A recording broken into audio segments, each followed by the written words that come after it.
Então um dos seus discípulos disse-lhe: Senhor, ensina-nos a rezar, como também João ensinou aos seus discípulos.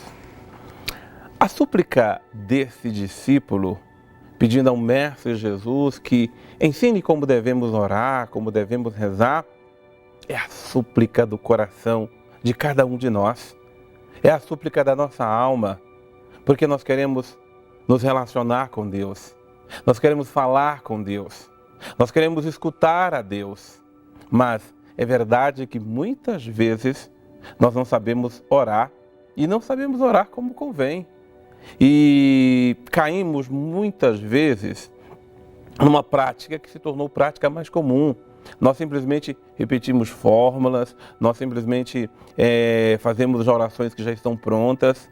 Claro que todas elas têm seu valor, têm sua importância e são orações, são rezas que nós aprendemos.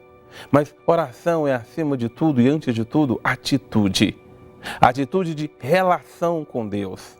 É a decisão de um coração, de um discípulo que quer falar com o Pai, que quer se relacionar com o Pai. Os discípulos de Jesus viram muitas vezes como Jesus se relacionava com seu Pai. Ele falava com seu Pai, ele entrava em comunhão com seu Pai, ele se dirigia ao Pai e o Pai se dirigia a ele. O que os discípulos também queriam é aprender a fazer a mesma coisa. E nós, discípulos de Jesus, precisamos também querer buscar essa graça. A graça da oração é a graça de ter comunhão com Deus.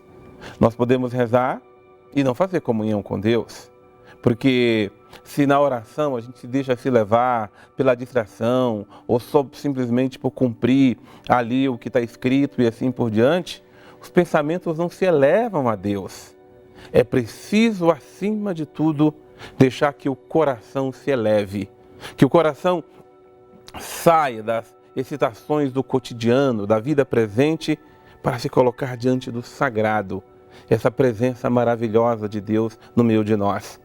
Por isso, toda oração, ela começa dessa forma: Pai, santificado seja o teu nome. Oração, nós santificamos aquele que já é santo. Nós elevamos, nós glorificamos, nós exaltamos na nossa vida o nome do Senhor nosso Deus. Nós glorificamos aquele que é o nosso Pai.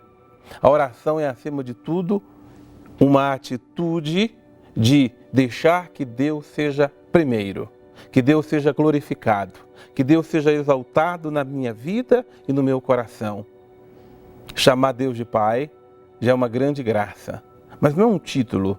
Na verdade, é uma relação. É a relação de um filho que se aproxima do seu pai e fala com o pai. Irmãos, irmãs, oremos. Peçamos ao Senhor a graça de nos dar um espírito orante, um espírito de comunhão com Deus, para que toda a nossa vida seja direcionada na vontade de Deus, seja direcionada na relação com Deus. E não podemos ter outro caminho para se relacionar com Deus a não ser pela oração. A oração começa pela vontade de orar, pela decisão de orar e pela atitude de se colocar em oração na presença de Deus. Cada vez mais que nos empenhamos em orar, mais a nossa comunhão com Deus cresce. Não tem problema se nós não sabemos rezar. Nós precisamos pedir a Jesus que nos ensine e a cada dia o Mestre nos coloca no caminho do Pai, no coração do Pai, para nos relacionarmos com Ele. Deus abençoe você.